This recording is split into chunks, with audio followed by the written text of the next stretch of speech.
राजनीति पर सबसे बड़ी चर्चा इस प्रोग्राम में करेंगे। आपको रूबरू कराएंगे नागपुर के विधायक गिरीश व्यास से।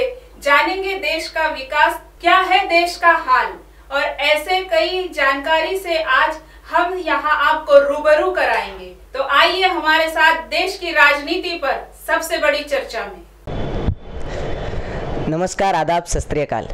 MNS न्यूज़ के एक विशेष कार्यक्रम रूबरू में मैं निनाद दीक्षित आप सभी का स्वागत करता हूँ। आज अपने मेहमान श्री गिरीश जी व्यास, वो भारतीय जनता पार्टी के नागपुर, विदर्भ और महाराष्ट्र के कद्दावर नेता करके जाने जाते हैं। आज हम मुलाकात करेंगे गिरीश जी व्यास से। स्वागत है गिरीश जी। नमस्कार। सबसे पहला प्रश्न, क्या सही में अच्छे दिन आ गए? देखिए, अच्छे दिन और बुरे दिन का मैं उसमें अंतर तो नहीं कर सकता। जो अच्छे दिन मुझे लगते हैं कि अच्छे दिन आ गए, शायद और किसी के लिए वो अच्छे दिन शायद साबित ना हो। तो इसकी व्याख्या तो मेरे नज़रों से ये है कि मैं कह सकता हूँ कि अच्छे दिन आ गए। अब अच्छे दिन कैसे आए, इसके कई वादे हैं जो हैं लोगों के सामने, जिसके परिप्रेक्ष्य में लोग कहते हैं कि अच्छे दिन नहीं आए। तो उनका एक सबसे बड़ा मुद्दा आता है कि पेट्रोल, ये उनका सबसे बड़ा मुद्दा है। पर इस पेट्रोल के संदर्भ में जब हम चर्चा करते हैं तो ये भी हमने देखना चाहिए कि 1984 में 2014 में जब मनमोहन सिंह जी इस देश के पंतप्रधान थे, तब पेट्रोल 84 रुपये लीटर था। तब ये कारण दिया जाता है, तर्क दिया जाता है कि तब अंतर्राष्ट्रीय स्तर पर बैरल के रेट कम थे। हम मानते हैं, चलो ये भी माना कि बैरल के रेट कम थे, तो भी बैरल के रेट ज़्यादा थे तो भी 84 रुपये था। आज बैरल के रेट कम है, पर अभी की जो स्थिति है बैरल के रेट कम नहीं है, ये उतने ही है जितने उस समय थे। तो अभी जो रेट बढ़े हैं, आकस्मिक बढ़े हैं, नहीं बढ़ने चाहिए। पर एक बात ध्यान रखें कि जो 2 लाख करोड़ का कर्जा इस पेट्रोलियम प्रोडक्ट का जो मनमोहन सिंह सरकार छोड़ चुकी थी, उसको मोदी सरकार ने चुकाया। अगर नहीं चुकाता तो देश में गंभीर परिस्थिति बनती, लोगों को तेल नहीं मिलता, गाड़ियां नहीं चलती। ये एक कारण था। तो वो कर्जा हमने पूरा चुकाया, जो मनमोहन की सरकार ने करके रखा हुआ कर्जा था पेट्रोलियम के द्वारा, वो पेट्रोलियम का कर्जा इस बढ़ी हुई कीमतों में से हमने चुकाया है। ये एक अच्छी बात है, अच्छे दिन है। दूसरे अच्छे दिन ऐसे हैं कि पेट्रोल के द्वारा जो आय केंद्र सरकार को हो रही है, जो राज्य सरकारों को हो रही है, उस आय के माध्यम से इसके पहले क्या गति से काम, विकास का काम चल रहा था? क्या रोड के इंफ्रास्ट्रक्चर इतने बड़े थे? क्या रेगुलर पोर्ट जो हमारे बनने चाहिए थे, बंदरगाह, वो बन रहे थे? क्या ड्राई पोर्ट की कभी तो भी शुरुआत मनमोहन सरकार ने की थी? कभी नहीं की थी। ये बड़े पैमाने पे चल रहे हैं और इसको बड़ी एक गति मिली है विकास की। ये कहाँ से हो रहा है? देश भर के अंदर हमारे नितिन जी गडकरी 2 लाख करोड़ के रास्तों के इंफ्रास्ट्रक्चर को उन्होंने खड़ा किया है। कैसे खड़ा किया है? कहाँ से फंड आया? कर्ज की सरकार हमने ली थी, कर्ज में दबा हुआ देश था, उसमें से कर्ज चुकाया, उसमें से नया डेवलपमेंट किया। तो ये अच्छे दिन की शुरुआत है। और इसलिए सामान्य आदमी कहता है, जो अभ्यास करने वाला है वो आदमी कहता है कि ये सरकार है, ट्रांसपेरेंट गवर्नमेंट है, कि जिसका काम हमको दिख रहा है। मेट्रो के माध्यम से दिखे, रास्तों के माध्यम से दिखे, व्यापार के पोर्ट के माध्यम से दिखे, ये काम हमको दिख रहा है। सरकार ने उज्ज्वला गैस योजना दी, कहाँ से दी? इसी पेट्रोल की निधि में से बढ़ी हुई दी। गरीबों को विकास के दायरे में लाना और उन तक विकास पहुंचाना, और जो आदमी के लिए केंद्र बिंदु मानकर हमने केंद्र की योजनाएं करी हैं, उस एक दलित, पीड़ित, शोषित और सुविधाओं से वंचित आम छोटे आदमी को विकास के रेखा में लाना, ये मोदी सरकार का दायित्व है और मोदी सरकार उस दिशा में काम कर रही है। तो अच्छे दिन है। क्या एम्स इतने पहले खुले थे? नहीं खुले थे। क्या जिला स्तर पर आयुष्मान भारत योजना आई थी? नहीं आई थी। क्या पंतप्रधान योजना के द्वारा जो वैद्यकीय सहायता दी जा रही थी? नहीं दी जा रही थी। ये सारी बातों का एक अच्छा गुड गवर्नेंस इस मोदी सरकार ने जनता के सामने दिया है। जो भी योजना है, किसान की हो, मनरेगा की हो, या किसी भी योजना के अंदर की हो, वो लाभार्थी को, वो प्राप्त होने वाले को सीधी उसके खाते में सब्सिडी जमा होती है। हमने बिचौलिए समाप्त कर दिए। तो ये अच्छे दिन नहीं है क्या? तो ये अच्छे दिन है। तो ऐसे कई बातों में हम बता सकते हैं कि हमारे अच्छे दिन हैं, और ये केवल 4 साल के आकलन का नहीं है। मैं ऐसा कहता हूँ कि वो बुरे दिन इतने वर्षों तक जो देश की जनता ने भोगे, उसके स्वप्न को पूर्ति होते होते आज के अच्छे दिन की संख्या कम हो सकती है, पर बुरे दिन समाप्त किए, भ्रष्टाचार समाप्त किया, दलाल समाप्त किया और लाभार्थी को ठीक उसके हाथ में उसका लाभ हमने दिया, ये अच्छे दिन है। तो इसलिए हम सुरक्षित हैं, हम विकास में जा रहे हैं, हमारे देश में प्रतिष्ठा बढ़ी, हमारे विदेशों में अन्य राष्ट्रों के सामने भारत का परचम बढ़ा हुआ है और हमको एक सर्वसामान्य ऐसा नेता जो केवल भारत नहीं तो विदेश में भी जिसकी मान्यता है, ऐसा मोदी मिला है और जिसको हम रोज़ टीवी के माध्यम से देख रहे हैं। तो ये जब अच्छा कोई काम करता है तभी होता है। और सबसे बड़े अच्छे दिन ये है कि इस सरकार पर कोई भी भ्रष्टाचार का आरोप आज तक नहीं लगा, किसी मंत्री पर नहीं लगा। ये अच्छे दिन इस देश में है, इतना मैं कह सकता हूँ। विरोधी कहते हैं कि अच्छे दिन तो आए हैं, पर वो अच्छे दिन आरएसएस और बीजेपी के नेताओं के आए हैं, आम आदमी के नहीं आए। क्या आप इस बात से इत्तेफाक रखते हैं? देखिए, ऐसा जो लोग अच्छा काम करेंगे उनके साथ जनता जुड़ेगी और जिनके साथ से जनता हटेगी वो ये बात करेंगे, हमको उसमें कोई अड़चन नहीं। ना आरएसएस कोई राजनीतिक दल नहीं, ना आरएसएस कहीं भारतीय जनता पार्टी के केंद्र और राज्य और स्थानीय सरकार पर निर्भर है। मैं विधायक हूँ, आज तक आरएसएस ने कोई काम मुझे नहीं बताया कि ये काम करके दो। वो सामाजिक संस्था के माध्यम से काम कर रही है, वो सांस्कृतिक राष्ट्रवाद को लेकर काम कर रही है। उनके साथ जुड़ने वाले लोग अलग हैं, जो लोग जुड़े हैं वो उसकी पूरी इच्छाएं और पूरी जो उनके स्वप्न को उनको पूर्ण करने के लिए समर्पण की भावना से काम करते हैं। तो उनके काम के माध्यम से अच्छे दिन है। ये कोई केंद्र में हमारी सरकार बनी इसलिए अच्छे दिन, इसके पहले के उस संघ के अच्छे दिन नहीं थे क्या? आरएसएस के अच्छे दिन थे। देश में उनकी लोकप्रियता बढ़ रही थी और लोकप्रियता बढ़ने में जिन लोगों को खटकती है, जो इस देश के दुश्मन हैं, जिनको ये बात नहीं नागवार होती कि यहाँ के राष्ट्रवाद का विषय इस तरीके से रखें, जो अभी भी हमारे विदेशी आक्रांताओं को उनके चरणों के ऊपर बैठे हैं, उनके लिए काम कर रहे हैं, उनके हित में काम कर रहे हैं, उनके लिए अच्छे दिन कैसे हो सकते हैं? तो ये राष्ट्रभक्ति के अच्छे दिन है, क्योंकि यहाँ पर अब बात मानी जा रही है, समझी जा रही है और उसके अनुसार लोगों का झुकाव उनके तरफ होना स्वाभाविक है। इनके तरफ से जब ध्यान हटा, देश भर में पराजय 1 नहीं, 2 नहीं, 3 नहीं तो 20 बार पराजय हुआ। केवल राज्यों में पराजय नहीं हुआ, स्थानीयों में भी पराजय हुआ। तो जनता ने नीचे से ऊपर तक नकारा, तो मन में एक प्रकार की चीड़ होना, एक प्रकार का गुस्सा होना, एक प्रकार के इसमें त्रासदी में डूबना, ये होना है। कुर्सी के बाहर वो नहीं रह सकते, छटपटा रहे, पानी में निकली मछली जैसे। तो सत्ता से जैसे उनको बाहर किया तो ऐसा समझे कि पानी में की मछली बाहर निकली, तो जिस प्रकार से तड़पती है वैसे मरणासन्न तड़प रहे हैं, इसलिए इनकी चीखें चल रही है। पर अच्छे काम को इसका कोई परिणाम नहीं होगा, अच्छा काम निरंतर लोगों में चलता जाएगा। आपने अभी उल्लेख किया कि कांग्रेस 20 चुनाव हार गई और मोदी जी का ये कहना है कि कांग्रेस मुक्त भारत चाहिए, पर वही मोहन जी भागवत कहते कि कांग्रेस मुक्त भारत नहीं होना चाहिए। तो इस पे आपके क्या राय है? देखिए, ऐसा है, राजनीति में हमने एक नारा दिया पार्टी के नाते, कांग्रेस मुक्त भारत। वो कांग्रेस जो गांधी जी समाप्त कर चुके थे, वो कांग्रेस जो कि अनेक दशकों के अंदर भ्रष्टाचार में लिप्त हो गई, जिस कांग्रेस नाम का इतिहास इस देश की आज़ादी की लड़ाई से जुड़ा हुआ था, जो हमारी तब की एक आदरणीय संस्था थी, ऐसी जो कांग्रेस थी वो तो आज़ादी के बाद नेहरू के सत्ता में आते से ही समाप्त हो गई।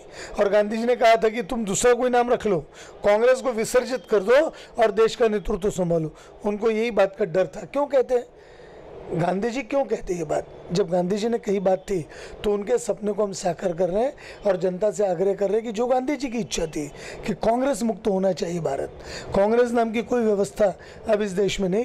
ये भ्रष्टाचारियों की कांग्रेस है, ये देशद्रोहियों की कांग्रेस का जो समर्थन देशद्रोहियों का कर रही है वो कांग्रेस है, जो किसी के चरणों में बैठी है वो कांग्रेस है।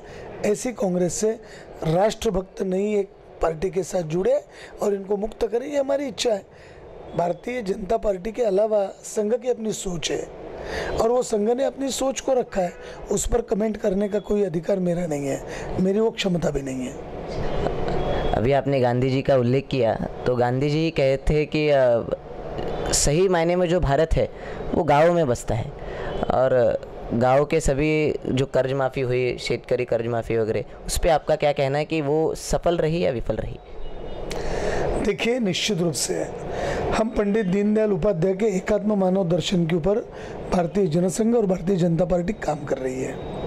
और ये काम जो है, उन्होंने कहा था कि आम केंद्र बिंदु रखकर एक आम आदमी जो अत्यंत पिछड़ा है, जिसके पास विकास पहुंचा तक नहीं, जो फटेहाल है, नंगा है, भूखा है, विकास जिस तक नहीं पहुंचा, उसको केंद्र बिंदु मानकर योजनाओं को स्थापित करो और उसके दिशा में योजनाएं करो। और मुझे लगता है अटल जी की सरकार थी, मुझे लगता है कि मोदी जी की सरकार है, मुझे लगता है हमारे राज्य में देवेंद्र जी की और अन्य भी भारतीय जनता पार्टी की राज्य की सरकारें ये इसी सोच पर काम कर रही हैं।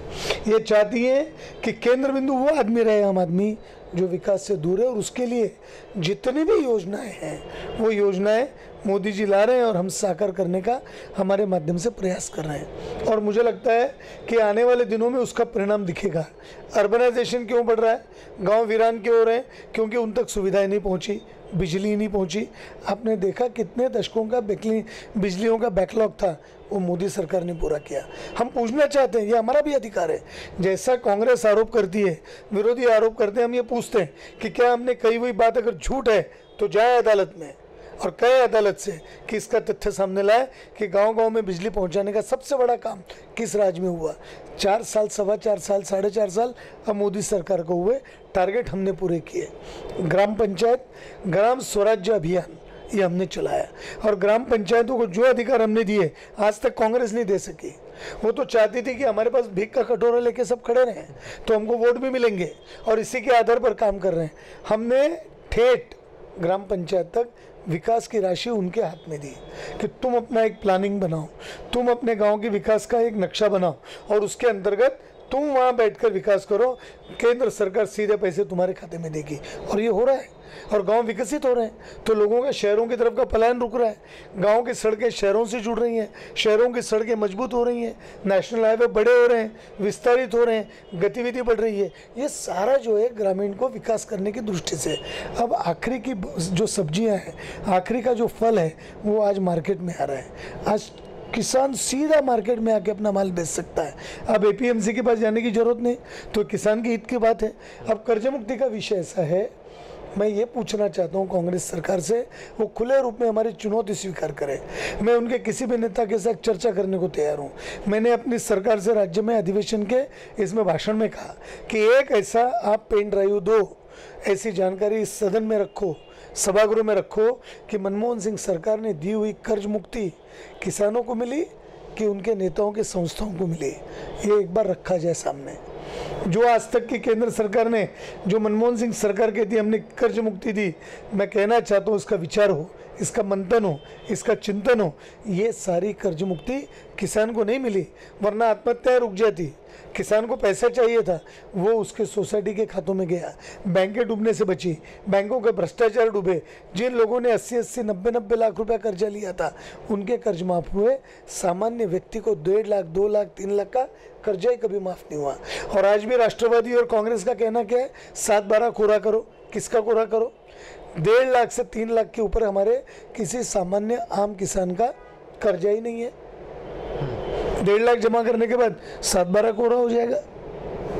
अब रही बात कि हम 7/12 कोरा करने की बात क्यों नहीं मान रहे, उसका कारण ही केवल इतना है कि इन लोगों ने अपने यहाँ पर जो कर्जा लिया, मेरे पास लिस्ट है, वो मैंने सहकार मंत्री जी को दी, सभागृह में सभापति जी के सामने रखी कि इसकी चर्चा हो जानी चाहिए।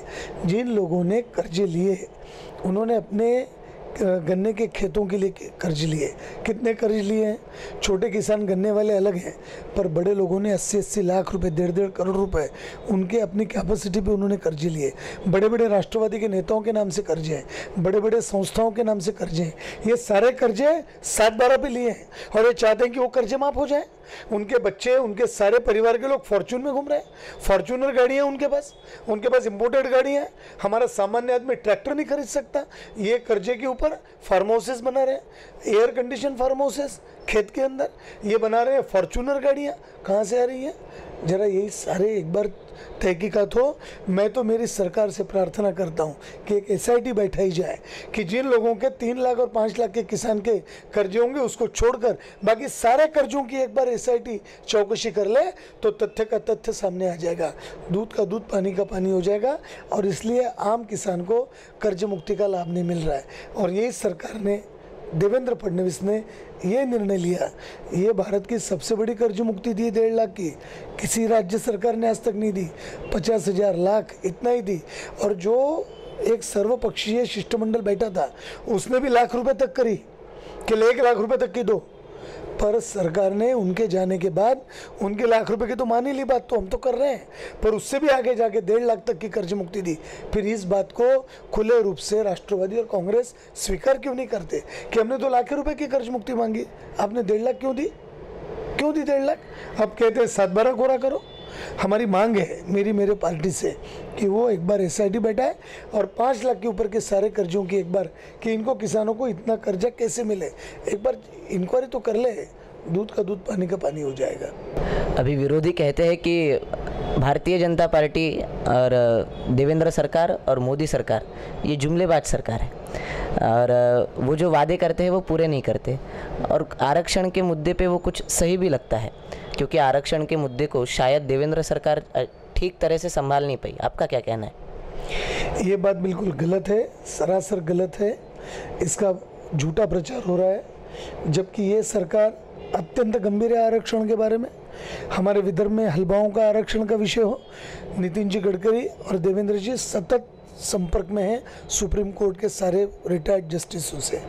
वो एक फार्मूला बनाना चाहते हैं कि जिन लोगों को इसके तहत आरक्षण दिया जा चुका है उनको अकोमोडेट किया जाए और उसको समझाया जाए कि ये पुरानी व्यवस्था को बरकरार रखे, नई व्यवस्था के अंदर का विचार किया जा सकता है। ये सातत्य से देवेंद्र जी और नितिन जी, ये केंद्र सरकार के साथ, राजनाथ सिंह जी के साथ, मैं स्वयं उस डिपुटेशन में था और वहाँ पर उन्होंने हलवा नेताओं के साथ चर्चा की। ये रही एक बात। धनगर समाज का आरक्षण जिसकी बहुत चर्चा हो रही है, आज तक राष्ट्रवादी और कांग्रेस ने धनगर समाज के वोट लिए पर आरक्षण कभी नहीं दिया या आरक्षण का लाभ नहीं लिखा, वंचित रखा। पहली बार हमने उस समाज की तरफ ध्यान दिया, हमने उस समाज की योजनाएं चालू की, आर्थिक क्रांति की। वो योजनाएं चल रही हैं जिससे उनको नए नए व्यवसाय के रोजगार के अवसर मिल रहे हैं, उनको आर्थिक उनका स्तर हम बढ़ाने की कोशिश कर रहे हैं। दूसरा रहा आरक्षण का। आरक्षण के संदर्भ में धनगर समाज का पूरा विस्तृत हमने पूरा सामाजिक बायोडाटा, आर्थिक बायोडाटा ये सारा जमा किया, एकत्रित किया और सरकार ने केंद्र सरकार के जाति आयोग को भेजा है। अंततोगत्वा राज्य सरकार का अधिकार नहीं है आरक्षण देना, वो केंद्र सरकार के अंतर्गत का है। वो एक उसके लिए बड़ा एक जाति आयोग बैठा है जो आयोग देता है। तो ये भी कहना बेमानी है। हमने उसके अंदर प्रयत्न किया है और हमारा लगातार प्रयत्न चल रहा है। अरे हमने तो आगे जाकर पहली बार इस देश के आज़ादी के बाद धनगर समाज के एक व्यक्ति को, डॉक्टर विकास जी महात्मे को, जिनको पद्मश्री मिली, उनको हमने सांसद बना के भेजा। ये पहला प्रतिनिधित्व हमने दिल्ली में उनको दिया। किस लिए दिया?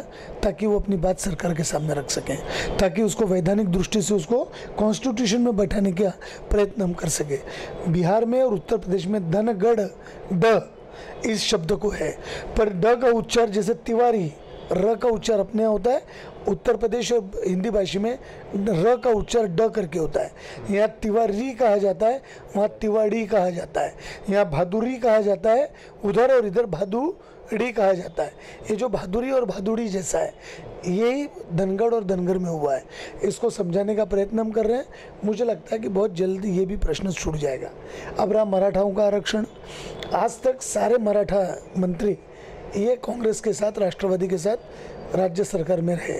हमको तो 4 ही साल हुए, देवेंद्र फडणवीस को 4 ही साल हुए इस सरकार में आके, तो एक साथ आरक्षण के मुद्दे रख दिए गए। ठीक है, वो दायित्व हमारा है, माई बाप सरकार का है और इस दायित्व से हमने कहीं मुंह नहीं मोड़ा। देवेंद्र जी ने सभागृह में दोनों पूर्ण विवरण रखा कि जो हमने इस प्रकार से एक जस्टिस बैठाया था सामाजिक विचार करने के लिए, उनकी मृत्यु हो गई, हाईकोर्ट का रिटायर्ड जस्टिस हमने दूसरा नियुक्त किया, उनको एक समय सीमा तय कर दी। इस बीच जो मतों से वंचित हो गए, फिर से मेरा वही कहना है कि जिनका नेतृत्व जनता ने नकार दिया, उन लोगों ने फिर इस आंदोलन को एक पीछे से समर्थन देकर, पीछे से भड़काकर फिर से एक हवा निर्माण करने का प्रयास किया। पर समाज की जनता समझदार है, देवेंद्र जी पर उनको विश्वास है, इस सरकार पर विश्वास है। मराठाओं का सामाजिक, आर्थिक, शैक्षणिक सारा डाटा हमने एकत्रित करके दिया है।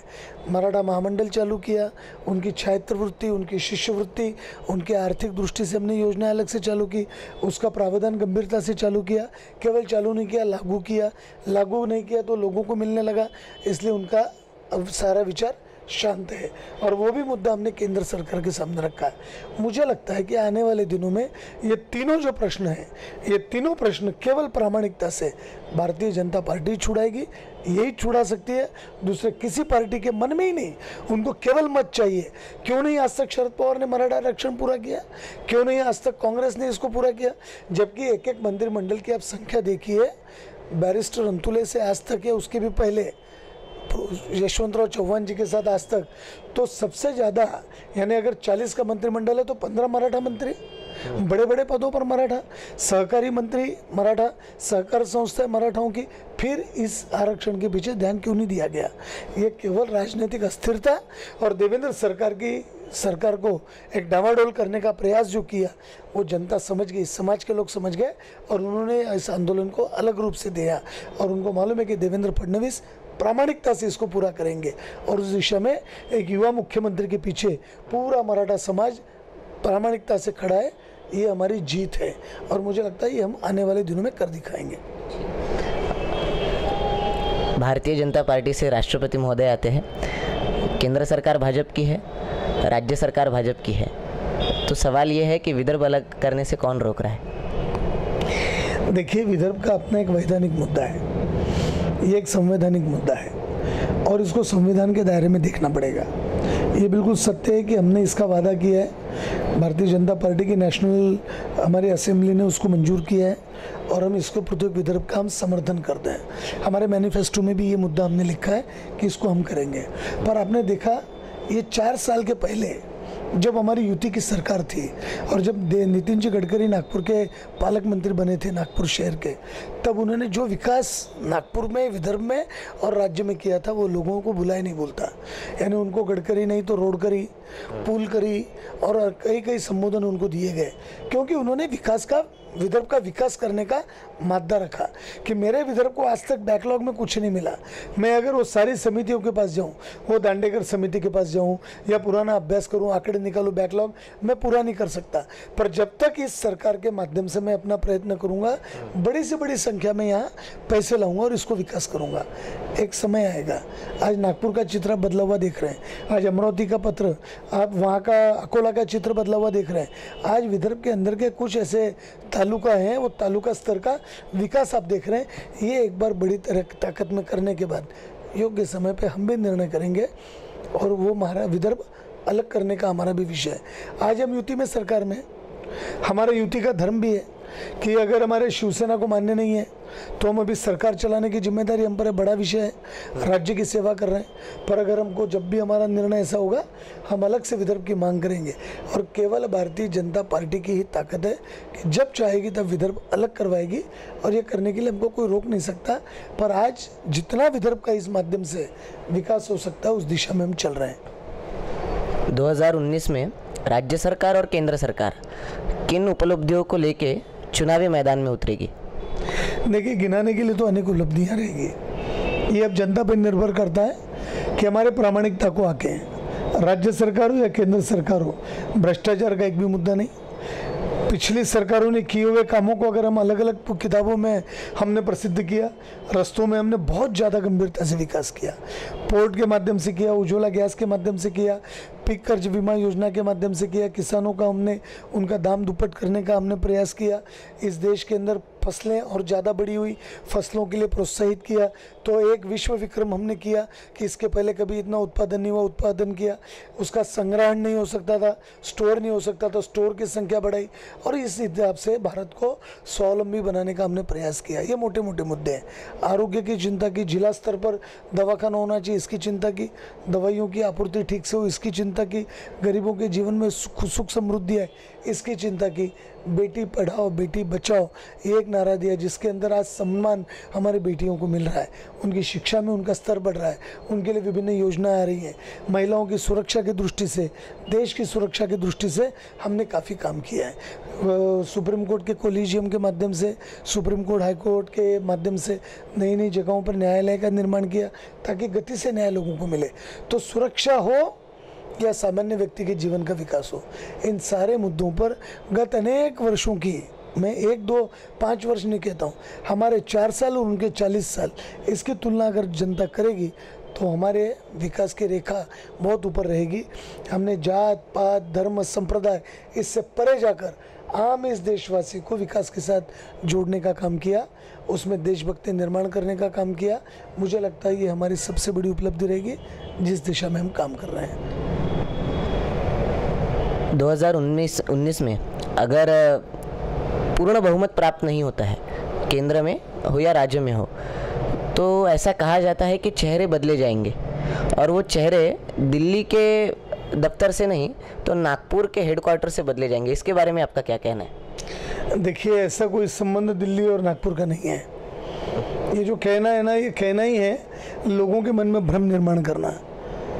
भाई नरेंद्र जी मोदी हमारे लोकप्रिय पंतप्रधान हैं, उन्होंने गति से काम किया है। उनका इंटरव्यू अगर आपको याद होगा, उन्होंने लाइव एक इंटरव्यू दिया था कि मैं झोली लेकर आया था और झोली लेकर जाऊंगा। एक ऐसा प्रधानमंत्री देश को मिला है, लाल बहादुर शास्त्री जी के बाद मैं कह सकता हूँ, अटल जी के बाद मैं कह सकता हूँ कि जो लगातार 18 घंटे तक काम करता है, जिसने एक भी छुट्टी नहीं ली, जिसने अपना पंतप्रधान का निवास स्थान अभी तक पूरा नहीं देखा, जो केवल 2 कमरों में रहता है, जो देश में नहीं तो अपने पैसों से अपना खर्चा चलाता है, ऐसा एक स्वावलंबी पंतप्रधान हमने पहली बार देखा है। देश की जनता ने देखा, युवा पीढ़ी उसको समझती है, उसको देख रही है और देश भर में नहीं तो विदेशों में भी उसने अन्य राष्ट्रों के साथ जो समझौते किए, जो देश की प्रतिमा को ऊंचा किया है, मुझे लगता है कि गत अनेक दशकों में जो आज मोदी जी ने किया है वो कोई देश का स्वाभिमानी नागरिक नकार नहीं सकता। और इसलिए कोई स्थान ही नहीं इस बात को कि 2019 में हम बहुमत से पीछे रह जाएंगे।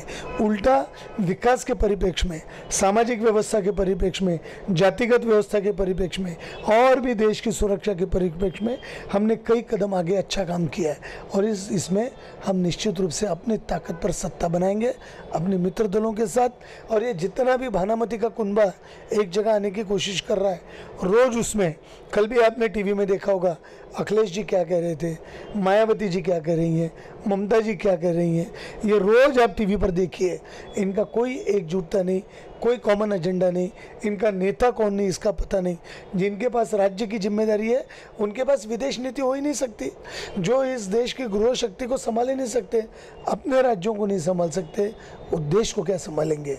इस सारे बनिस्बत देश को मालूम है कि किसको चुनना है। 2019 भारतीय जनता पार्टी मित्र दलों के साथ अपनी ताकत पर सरकार बनाएगी, फिर से मोदी जी शपथ लेंगे, मेरा विश्वास है। अभी कल परसों ही विश्व हिंदू परिषद ने हुंकार लगाई है कि राम मंदिर का निर्माण अध्यादेश लेके हो, तो इस पे आपका क्या कहना है? देखिए, ये केस तो जनता की अदालत में नहीं, अब तो जन अदालत में है, न्यायालय के समक्ष केस चल रही है और अध्यादेश लाना चाहिए, ये विश्व हिंदू परिषद की मांग है। हमारा विचार है कि सुप्रीम कोर्ट इसके प्रति गंभीर होकर निर्णय ले। ये भारत प्रभु राम की धरती है, ये अयोध्या और प्रभु राम के साथ जो संबंध है वो बाबर के साथ हो नहीं सकता, ये मस्जिद के साथ हो नहीं सकता। क्या कोई मानेगा कि इस प्रकार की कोई व्यवस्था इसके पहले कभी रही होगी? जो आक्रांता है उनकी यहाँ पर कोई धर्म ही नहीं था, ये आने के बाद धर्म चालू हुआ। राम उससे कितने 1000 वर्ष पूर्व का है, तो ये कहना बेमानी है कि ये अयोध्या में मस्जिद भी रहेगी। मस्जिद एक धार्मिक केंद्र है, वो कहीं अयोध्या में और जगह बन सकता है और वो बने, इसके लिए हमारी कोई अड़चन नहीं है। पर अयोध्या का राम मंदिर ये अयोध्या के लिए ही रहे, राम के लिए रहे, हिंदुओं के लिए, इस देश के लिए एक आदर्श मंदिर रहेगा और वो बनना चाहिए, ऐसी हमारी मांग है। और वो मांग का उचित न्यायालय के द्वारा सम्मान होना चाहिए, वो सम्मान होगा यहाँ की जनभावना का। और ये देश पूरा जानता है कि राम के मंदिर के प्रति लोगों की आस्था क्या है, लोग इस देश के क्या चाहते हैं, और अन्य धर्मों से टकराव अगर दूर करना होगा तो राम मंदिर न्यायालय को भी देना चाहिए, उसमें गंभीरता से वो विचार करें, ऐसी मैं प्रार्थना कर सकता हूँ। धन्यवाद। और एक आखिरी सवाल पूछना था। वो आखिरी सवाल ऐसा है कि मोदी जी आने के बाद ऐसा कहा जाता है कि क्वालिटी ऑफ पॉलिटिक्स जिसे कहते हैं, जो अटल जी के वक्त था, अपना पराजय भी होता था तो वो विनम्रता के साथ स्वीकार करते थे, वो जीतते थे भी तो भी विनम्र रहते थे। तो वो जो क्वालिटी ऑफ पॉलिटिक्स है वो अभी नहीं रही। आज कोई भी किसी को चोर कह देता है, कोई किसी को जुमलेबाज कह देता है, या कोई किसी के परिवार पे वार करता है। तो आपका इसके बारे में क्या कहना है? क्वालिटी ऑफ पॉलिटिक्स गिरी है, और गिरी है तो किन वजहों से गिरी है? देखिए, मैंने पहले भी मेरे इस बातचीत में कहा कि जो लोग सत्ता से बाहर हुए वो छटपटा रहे हैं सत्ता के लिए, वो किसी भी हद तक जा सकते हैं। उनको देश की सुरक्षा से कुछ लेन देन नहीं है, उनको भारत माता से, इस देश से कोई लेना देना नहीं। उनका सारा संबंध विदेशियों से है और विदेशियों का प्रभुत्व के अंतर्गत वो काम कर रहे हैं, और इसलिए उनकी छटपटाहट अलग है। पर क्वालिटी ऑफ पॉलिटिक्स ये जो है ये पर्सनैलिटी पे डिपेंड करता है, ये उनके आइडियोलॉजी पे डिपेंड करता है, ये उनकी मेंटलिटी पे डिपेंड करता है। जिसकी जैसी मेंटलिटी होगी, जिसकी पार्टी आइडियोलॉजी जैसी होगी, वो वैसा काम करेगा। हमारी इस देश के प्रति समग्रता है, हमारी समर्पितता है, हमारी एकाग्रता, देश और देश का आम आदमी, ये हमारी दिशा है। उसका विकास, देश का विकास, देश की सुरक्षा और देश का प्रभुत्व बड़े विश्व में, ये हमारी मान्यता है। सारे हमारे सुखी रहे, सारा विश्व सुखी रहे, हमारी जो है वसुधैव कुटुंबकम हम जो कहते हैं, उसके अंतर्गत हम विचार करते हैं। हम किसी को परे नहीं कहते, पर स्तरहीन जो राजनीति कर रहे हैं, और कांग्रेस और राष्ट्रवादी कर रही है, या अन्य दल जो हैं कम्युनिस्ट वो कर रहे हैं, या उनके नेता कर रहे हैं, जो छटपटा रहे हैं, जो न्यायालय के अनेक प्रकरणों के अंदर प्रलंबित हैं, वो उसमें से छूटने के लिए दबाव बनाने की और जनता को भ्रमित करने की कोशिश कर रहे हैं। पर इनसे हम हमारी पॉलिटिक्स का स्तर कहीं कम नहीं होने देंगे। आज भी हम उसी आदर के साथ दूसरे लोगों को देखते हैं, जो इस देश का, उसको इस देश के प्रति सम्मान होना चाहिए और हमको उसके प्रति। तो ये हमारे इसमें भाव बरकरार रहेगा, इसका विश्वास हमें है। हम उसी दिशा में काम करते हैं। औरों को क्या करना है वो करने दो, हमको उससे कोई सरोकार नहीं है। धन्यवाद गिरीश जी। धन्यवाद। आज रूबरू के इस सिलसिले में हमने गिरीश जी व्यास, इनके साथ चर्चा की, राज्य और केंद्र की परिस्थितियाँ जान ली, और ऐसे ही कुछ परिस्थितियाँ जानने के लिए और ऐसे ही बड़े शख्सों के साथ मिलने के लिए देखते रहिए MNS न्यूज़ रूबरू। धन्यवाद। तो ऐसे ही हम आपको देश की राजनीति पर चर्चा की जानकारी दिलाते रहेंगे। तब तक के लिए देखते रहिए MNS हिंदी न्यूज़, हमारे प्रोग्राम रूबरू में। धन्यवाद।